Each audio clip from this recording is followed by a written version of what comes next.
여러분, 한 달 전 6월 첫째 주일과 둘째 주일에 소망으로 사는 사람이라는 제목으로 하나님의 말씀을 전하였습니다.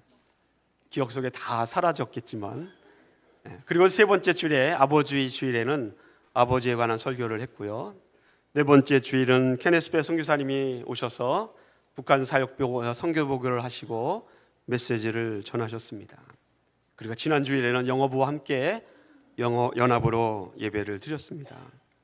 그리고 오늘은 다시 돌아와서 소망으로 사는 사람 세 번째 설교를 이어갑니다.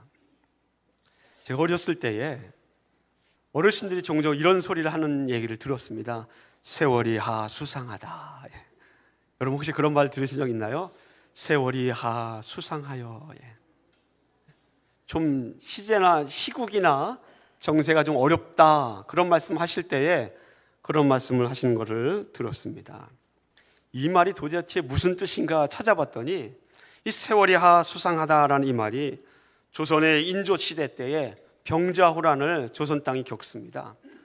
청나라가 그 과격한 이 몽고군이 쳐들어 내려와서 한반도가 쑥대밭이 되지 않습니까? 그 어려운 시대에 신하 중에 한 사람이었던 김상헌이라는 문인이, 그 사람이 지은 시조 가운데 세월이 하 수상하여라는 말이 등장합니다. 시국이 어렵다, 시대가 살기 참 어렵다라는 그 참담한 심정을 이 김상헌이라는 사람이 그 시조에 담고 있습니다. 그런가 하면 요즘 이 세월이 하 수상하다라는 말과 아주 비슷하게 사용되는 단어가 있습니다. 예수님을 믿는 사람이건 아니면 믿지 않는 사람이건 종종 말세다, 말세. 그런 말 사용하지 않습니까? 과학자들이나 학자들은 지구의 종말에 대해서 가설을 세우기도 하고 학설을 주장하기도 합니다. 환경이 파괴되어서 꿀벌 하나만 멸종되어도 꿀벌의 멸종이 식물 생태계 전체를 위협할 수 있다고 합니다. 그러면 결국 자연이 파괴되어서 인류의 멸망까지도 이어지는 것이 꿀벌의 멸종이라고 얘기까지 합니다. 그런가 하면 대량 살상 무기인 핵폭탄의 위험이, 그것으로 인하여 지구가 멸망할 수 있는 가능성이 늘 우리에 있지 않습니까? 전염병의 위, 또한 지구의 온도와 바다의 수온 상승으로 인한 그러한 위기, 그런가 하면 초대형 화산 폭발이나 지진과 전 지구적인 가뭄과 기근의 위기들, 그리고 여전히 가능성이 있다라고 가설을 제기하는 어떤 과학자들은 지구 밖의 어떤 행성으로부터 운석이 충돌하여 지구가 멸망할 가능성이 있다고까지 얘기하는 그런 가설을 얘기하는 학자들도 있습니다. 그런가 하면 자원이 고갈되고 인구는 폭발적으로 증가하고 있는 이 추세 속에서 지구는 자멸할 것이다 라고 말하는 사람도 있습니다. 얼마나 많은 이야기들이, 소문들이 지구의 멸망과 종말을 이야기하고 있는지 모릅니다.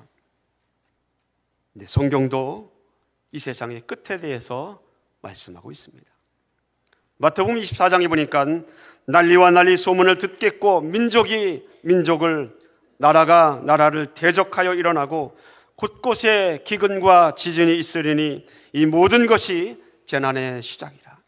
그때 많은 사람들이 실족하게 되어 넘어지고 미워하며 거짓 선지자들이 많은 사람을 미혹하며 불법이 성하고 사랑이 식어지리라 라고 예수님께서는 마태복음 24장에 이 세상의 끝에 대해서 분명히 말씀하셨습니다. 성경도 세상 멸망의 징조에 대해서 기록하고 있고요, 세상 마지막 때 하나님의 그 심판에 대해서 기록하고 있습니다. 그런데 더 중요한 것은 이런 소문도 있고 저런 소문도 있고 멸망에 대한 수많은 시나리오들도 있지만, 가설도 있고 학설도 있지만, 성경은 그런 것에 귀를 기울이지 말라라고 우리에게 권면하고 있습니다. 정말로 중요한 것은 이런 소문과 난리와 이야기에 귀를 기울이는 것보다 더 중요하고 분명한 것을 성경이 우리에게 가르치고 있습니다. 그 말씀이 마태복음 24장 13절과 14절입니다. 우리 다 같이 한번 읽어보겠습니다. 그러나 끝까지 견디는 자는 구원을 얻으리라. 이 천국 복음이 모든 민족에게 증언되기 위하여 온 세상에 전파되리니 그제야 끝이 오리라. 무엇이라 말씀하고 있습니까? 예수님을 믿는 사람은 어떤 환경과 어떤 어려움 속에서도 주님이 함께 하심으로 결국 구원을 받습니다. 믿습니까? 우리의 영적인 시선을 소문과 난리에 두는 것이 아니라 구원과 소망의 주인 되신 예수 그리스도에게 두셔야 합니다. 예수 그리스도, 그분의 실체를 전하는 이 복음에 증거하는 이 복음에 여러분의 관심이 있기를 예수님의 이름으로 간절히 부탁을 드립니다. 소망으로 사는 사람, 이 소망은 하나님 나라에 관한 소망입니다. 하나님 나라, 이 소망으로 사는 사람은 하나님 나라를 볼 수 있는 사람입니다. 그리고 하나님 나라를 보는 사람, 그 사람은 우리가 죽어서 가는 그 천국에서 누릴 수 있는 기쁨과 놀라운 은혜를 살아있는 이 땅에서도 누릴 수 있는 사람, 그 사람이 바로 소망으로 사는 사람입니다. 사랑하는 성도 여러분, 오늘 요한복음 17장은 하나님 나라 천국에 대해서 우리에게 말씀하고 있습니다. 근데 오늘 본문에 보니까 잘못된 소망을 갖고 있는 사람이 등장합니다. 그 사람들은 다른 누구가 아니라 예수님께로부터 외식하는 자여 회칠한 무덤과 같다라는 꾸중과 책망을 들었던 바리새인들입니다. 이 바리새인들이 예수님께 묻습니다. 예수님, 하나님의 나라가 어느 때에 임하나이까? 바리새인들의 질문을 볼 때 그들이 하나님 나라를 모르는 사람들이 아니다라는 것을 알 수 있습니다. 하나님 나라가 언제 임합니까? 라고 질문했다면 하나님 나라에 대해서 개념이 있는 것입니다. 유대인들도 하나님의 나라에 대해서 알고 있습니다. 하지만 예수님 당시의 유대인들은 그들이 처해 있는 그 상황 때문에 하나님 나라에 대해서, 성경이 가리키고 있는 하나님의 나라에 대해서 다르게 생각하는 그러한 경향이 있었습니다. 성경이 가리키는 하나님 나라가 아니라 자기가 생각하고 있는, 내가 원하는 하나님의 나라에 대한 인식이 있었다라는 것입니다. 예수님이 오시기 전 586년 전에 남유다가 멸망했습니다. 바벨론으로 포로로 끌려갑니다. 포로로 끌려갔다 다시 풀려나서 돌아온 후에 뼈를 깎는 회개를 통하여서 고생 끝에 하나님의 성전을 재건했습니다. 하지만 여러분, 성경은 기록하기를 구약과 신약 사이에 있는 이 수백 년의 기간 동안에 마카비 독립전쟁도 있어서 이스라엘이 독립하기도 하였고, 하스몬 왕가가 세워져서 왕의 제도가 세워지기도 하였고, 헤롯 왕조로 이어지기도 하였습니다. 그러나 성경은 이 구약과 신약 사이에 등장하는 왕가에 대해서 하나님의 언약, 그 약속을 잇는 그런 하나님의 정통성을 잇는 왕조로 인정하지 않고 있습니다. 나라가 있는 것 같지만 실질적인 역할을 하는 하나님이 인정하신 나라가 되지 못했다라는 것입니다. 바벨론, 페르시아, 로마로 이어지는 강대국 사이에서 주권을 빼앗긴 채 이스라엘 땅과 이스라엘 백성들은 수백 년의 세월을 지나갔습니다. 그럴 정도라면 그들이 꿈꾸는 소망과 하나님의 나라라는 그 개념 속에는 성경과 다를 수밖에 없습니다. 정말로 힘들고 어려운 삶 속에서 하나님 나라는 내가 원하는 나라, 내가 생각하는 나라, 그 나라의 개념이 들어갈 수밖에 없다라는 것입니다. 우리나라 일제시대에 애족하는 우리 기치식인들과 그리고 기독교인들 사이에는 하나님의 나라 하면 거기는 나라의 독립을 빼놓고서는 말할 수 없었습니다. 우리나라가 독립돼야 된다, 그 개념이 천국과 하나님의 나라와 이렇게 끈끈하게 연결되어 있다는 것입니다. 성경과는 다를 수 있습니다. 그런데 분명한 것은 여러분, 소망하는 방향과 목적이 다르면 하나가 될 수 없습니다. 해방 후에 공산주의자들이 꿈꾸는 나라와 민주주의자들이 꿈꾸는 나라가 서로 달랐습니다. 그 교회하는 남과 북이 둘로 나눠지고 말았습니다. 오늘 본문에도 바리새인들이 꿈꾸는 하나님의 나라와 예수님께서 말씀하시는 하나님의 나라가 달랐습니다. 그래서 바리새인들이 예수님께 질문합니다. 하나님의 나라가 어느 때에 임하나이까? 이 질문 속에는, 그 질문이 갖고 있는 그 속뜻에는 예수님, 우리나라 이스라엘이 언제 독립합니까? 그런 생각이 들어가 있습니다. 랍비요, 이 나라가 언제 주권을 되찾습니까? 이 나라가 언제 다시 주권을 되찾아서 다윗의 그 찬란한 영광을, 그 왕의 영광을 회복할 수 있습니까? 그러한 바람들이 이 질문 속에 담겨 있다라는 것입니다. 예수님 당시에 이스라엘 사람들이 꿈꾸고 소망하는 하나님 나라는 정치적으로, 사회적으로, 종교적으로 해방이 있어야 되고, 고난과 어려움에서 탈출해야 되고, 주권이 독립해야 되고, 나라가 회복돼야 되고, 영토가 회복돼야 되고, 왕조가 회복돼야 되는 것, 이런 등등등등, 이런 모든 생각들이 예수님께 질문했던 하나님 나라에 담겨 있다는 것입니다. 그런데 바리새인들이 가만히 보니까 예수님께 행하신 기적들, 예수님이 하신 말씀들을 가만히 들어보니까 자기들이 꿈꿔왔던 그 나라에 대해서 가깝다라는 것입니다. 저 예수님을 따르면 예전에 등장했던 수많은 선지자들과 전혀 다른 행보를 걷고 있는 예수님을 보니 이 예수님에게 소망을 두면 독립이 있을 것 같고, 승리가 있을 것 같고, 회복이 있을 것 같은 메시아로, 꼭 메시아로 보이는 것입니다. 그래서 그들에게 질문한 것입니다. 하나님의 나라가 어느 때에 임합니까? 이 이스라엘이 언제 독립해서, 언제 주권을 회복하고, 영토를 회복하고, 정말로 찬란한 다윗의 왕권을 회복합니까? 그 마음이, 그 질문이 이 질문 속에 담겨 있습니다. 오늘 2024년 7월 7일 하나님의 나라가 언제 임합니까? 그런 질문을 여러분께 드린다면 여러분들은 어떻게 대답하시겠습니까? 하나님의 나라에 대해서는 사람마다 다 다릅니다. 기대하는 소망이 다릅니다.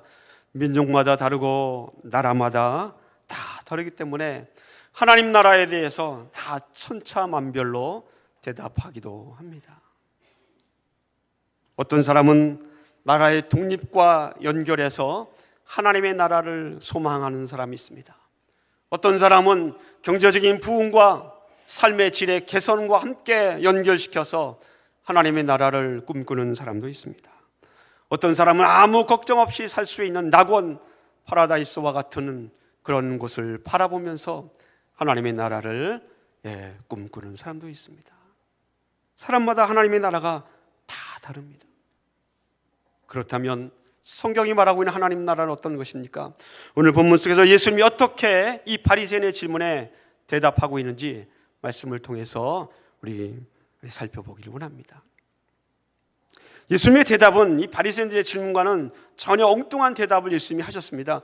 하나님의 나라가 어느 때에 임합니까? 라고 질문했다면, 어느 때라고 한다면 그 때와 시기와에 대해서, 징조에 대해서 말하는 것이 맞습니다. 1년 뒤에 하나님의 나라가 임한다, 아니면 50년 뒤에 하나님의 나라가 임한다. 요즘 보니까 2027년도에 하나님의 나라가 임한다라는 한국의 신흥 그런 종말론자들이 등장했더라고요.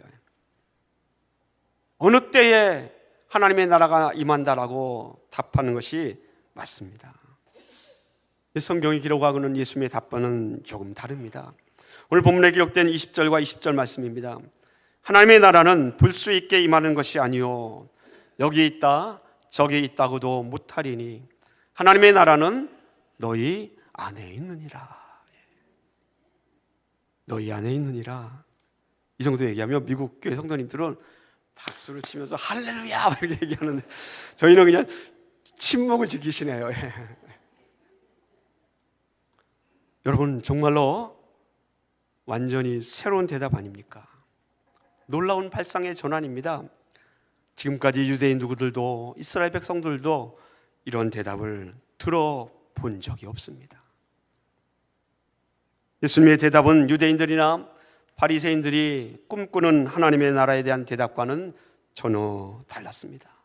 그들이 기대하는 천국이 언제 임할까? 독립이 언제 이루어질까? 주권이 언제 회복될까? 언제 다윗의 왕권이 회복될까라는 메시아에 대한 그 기대감, 그런 것과는 전혀 다른 그런 예수님의 답변이셨습니다. 하나님의 나라가 너희 안에 있느니라.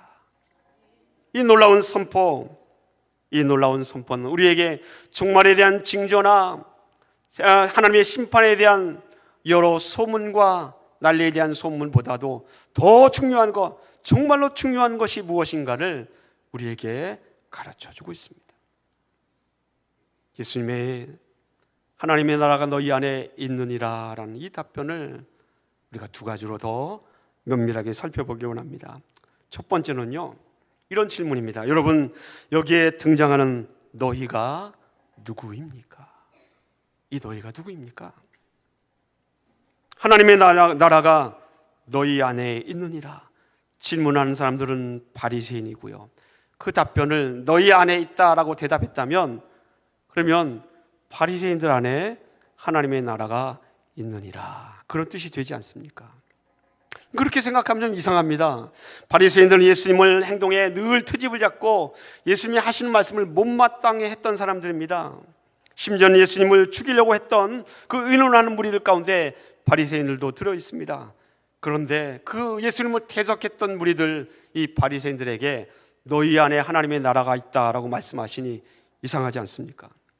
하나님의 나라 천국에 들어간 사람, 깨끗하고 정결하고 예수님을 믿는 사람이 들어가는 것이라고 우리가 알고 있는데, 예수님을 대적했던 바리새인들 사이에 그들 가운데 하나님의 나라가 있다라고 말씀하시니 이해가 잘 안 됩니다.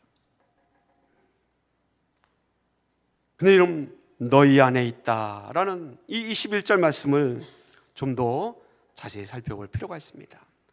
누구누구의 안에 있다라는 이 헬라어 말이 엔토스라는 단어로 성경에 표현되어 있습니다. 이 엔토스라는 말은 두 가지 뜻이 있습니다. 하나는 너희 안에라는 뜻이 있고, 두 번째 뜻은 너희 가운데 있다라는 뜻입니다. 물론 번역하는 것은 해석하는 사람 마음입니다. 근데 예수님을 대적했던 바리새인들, 그들 안에 하나님의 나라가 있다라고 번역한 한글 성경의 번역을 왠지 약간 어색합니다. 바리새인의 지금까지 행적을 본다면 그들 안에 하나님이 있다라는 표현보다는 하나님의 심판이 너희 가운데 임하여 있다라고 아마 말하는 것이 더 맞다라고 생각이 됩니다. 그렇게 본다면 하나님의 안에 있다라는 표현보다는 두 번째 표현을 생각해 볼 수 있습니다. 하나님의 나라가 너희 가운데 있다. 하나님의 나라가 너희 가운데 있다라는 이 표현은 마음이 아닙니다. 사람과 사람 사이에 있다는 것입니다. 가만히 생각해 보면 이 현장에 지금 예수님께 질문했을 때 바리새인만 있었던 것이 아닙니다. 바리새인도 있었고, 예수님을 늘 따라다니는 예수님의 제자들도 있었고요, 더 나아가서 예수님을 늘 따라다니고 기적을 보고 은혜를 경험하기를 원했던 군중들도 있었습니다. 예수님의 말씀을 해석하면 이 많은 사람들 가운데 하나님의 나라가 있다라는 뜻이 됩니다. 여러분, 상상의 나라를 한번 펼쳐보십시오. 본문 20절과 21절 다시 재구성해 보면 예수님께서 어떻게 말씀하고 있습니까? 엉뚱한 대답입니다. 하나님의 나라가 볼 수 없다. 하나님의 나라가 여기 있다 저기 있다 말할 수도 없다. 뭐라고 말씀하신 것입니다? 하나님의 나라가 볼 수도 없고 여기도 없고 저기도 없다라고 말씀하십니다. 그렇게 말씀하고 끝나면 간단한데 말씀의 끝에 하나님의 나라가 너희 가운데 있다라고 말씀하신 것입니다. 주님이 이랬다 저랬다 하신 겁니다. 볼 수 없다 없다라고 말씀하시면서 끝에는 너희 가운데 있다라고 왜 예수님께서 이렇게 이랬다 저랬다 말씀하고 있습니까? 두 번째 질문을 여기에서 던질 수 있습니다. 두 번째 질문은 지금 바리새인들과 제자들과 이 사람들 사이에 지금 누가 있느냐라는 질문입니다. 그들 가운데 볼 수도 없고 여기 있다 저기 있다라고도 말할 수 없는데 그들 가운데 있다라고 말씀하신 예수님, 이 수수께끼를 풀려면 답은 하나밖에 없습니다. 여러분 혹시 감이 오시는 분이 있습니까? 그들 가운데 누가 있습니까? 예수님이 있습니다. 너희들 가운데 하나님의 나라가 있느니라. 어떤 사람은 주님이 계시는데 예수님을 볼 수 없는 사람이 있습니다. 어떤 사람은 주님이 계시는데도 하나님의 나라가 저기 있다, 저기 있다 말하는 사람도 있습니다. 그런데 예수님께서는 결론으로 하나님의 나라가 너희 가운데 있다라고 말씀하고 있습니다. 지금 예수님은 그들에게 하나님의 나라는 예수 그리스도 당신 자신임을 말씀하고 있는 것입니다. 하나님의 나라의 주인이 되신 예수님이 그 자리에 계시기 때문에 지금 너희들 가운데 내가 있지 아니하느냐라고 말씀하고 있는 것입니다. 너희 가운데 하나님의 나라 예수 그리스도께서 너희 가운데 있다라고 지금 예수께서 선포하고 있습니다. 예수님이 있는 곳이 하나님의 나라입니다. 그러므로 소망으로 사는 사람은 하나님의 나라를 볼 수 있는 사람입니다. 소망으로 사는 사람은 하나님의 나라, 그 예수 그리스도를 경험한 사람이요, 만난 사람이요, 그 예수 그리스도를 볼 수 있는 사람입니다. 하나님의 나라를 경험한 사람이 아닙니까? 비록 세상이 죄악으로 점점 어두워져 가고 예수 그리스도를 미워하며 스스로 악인이라 자칭하는 그 불의한 자들이 이 세상에 가득 채워져 간다 할지라도 이 세상에 하나님의 나라가 임하였다라고 말할 수 있는 유일한 이유는 예수께서 이 땅에 오셨기 때문입니다.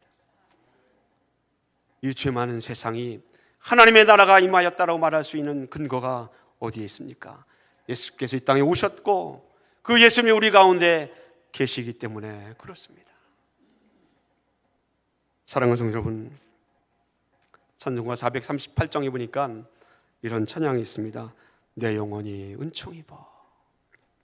3절의 가사에 보니까 높은 산이 거친 들이 초막이나 궁궐이나 내 주 예수 모신 것이 그 어디나 하늘나라.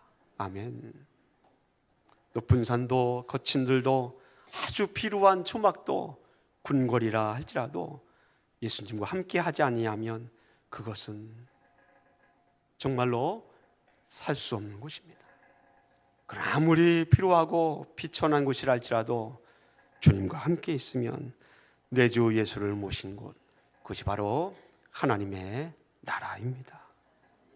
그럼 여러분 마음속에 예수님이 계시면 여러분의 마음속에 하나님의 나라가 임한 것입니다.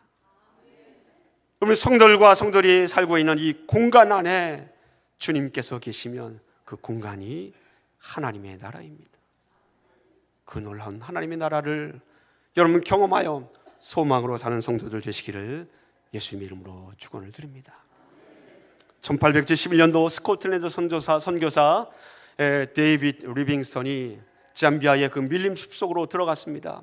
그가 선교사역으로 수고한 지 28년이 되었습니다. 이 늙은 나이에 리빙스턴이 잠비아의 밀림 속으로 들어가는데 소식이 연락이 두절된 것입니다.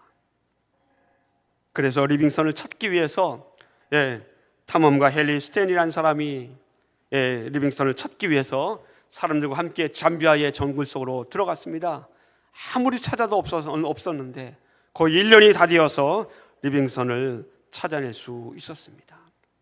1872년도 리빙스턴을 찾았을 때 그때 리빙스턴은 식료품도 다 떨어지고 의약품도 떨어진 상태에서 심한 열병을 앓고 있었습니다. 헨리 스탠리가 선교사님, 아프리카에서 복음을 전하신 지도 벌써 29년이 지났습니다. 이제는 그만 쉬시고 저와 함께 고국으로 돌아갑시다. 그랬더니 리빙스턴이 대답합니다. 아닙니다. 제게 있어서 아프리카의 선교 사역은 헌신이 아닙니다. 오히려 하나님이 제게 주신 특권 중에 특권입니다. 저는 하나님께서 내게 맡기신 이 영광스러운 일을 생각할 때마다 가슴이 벅차서 견딜 수가 없습니다. 그리고 마지막만 남기는 말이 이곳이 나의 소망이며 하나님이 계시는 하나님의 나라입니다. 그리고 대답하고는 열병을 앓는 채 돌아가는 것을 포기하고 잠비아의 정글 속에 남았습니다.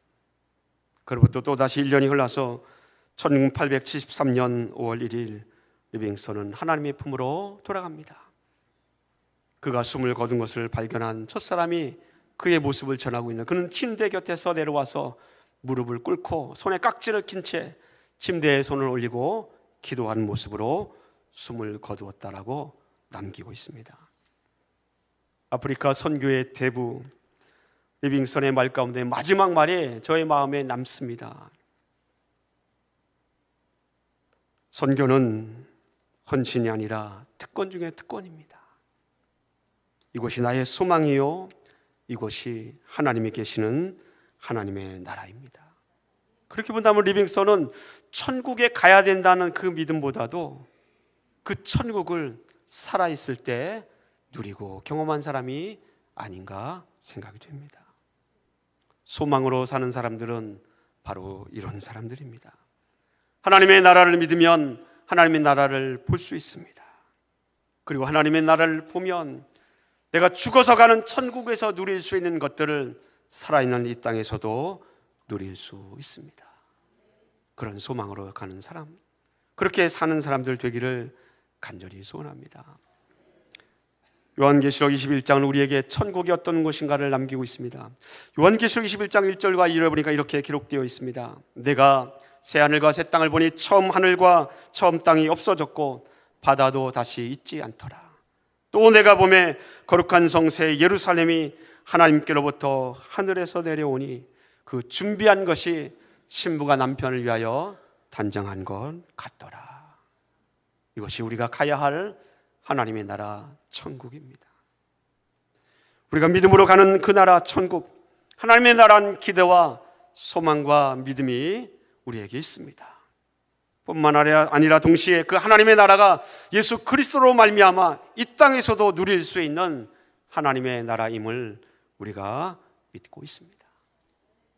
사랑하는 성도 여러분, 지난 6개월 동안을 열심히 주님을 바라보고 달려오지 않았습니까? 올해의 주제가 무엇입니까? 충만입니다. 이 충만이라는 주제를 1년의 반을 다 지나고 나서 이 첫째 주일에 여러분 마음속에 다시 한번 새겨보기를 원합니다. 충만. 표요가 무엇입니까? 너의 마음을 예수 그리스도로 채우라. 그리스도로 채우면 하나님의 나라가 이 땅에서 우리 가운데 임합니다. 하나님의 나라를 꿈꾸는 사람, 하나님의 나라를 누리고 사는 사람, 그 소망으로 사는 사람이 되기를 오늘 이 시간에 결단하고 다짐하시기를 예수님의 이름으로 축원을 드립니다. 기도하겠습니다.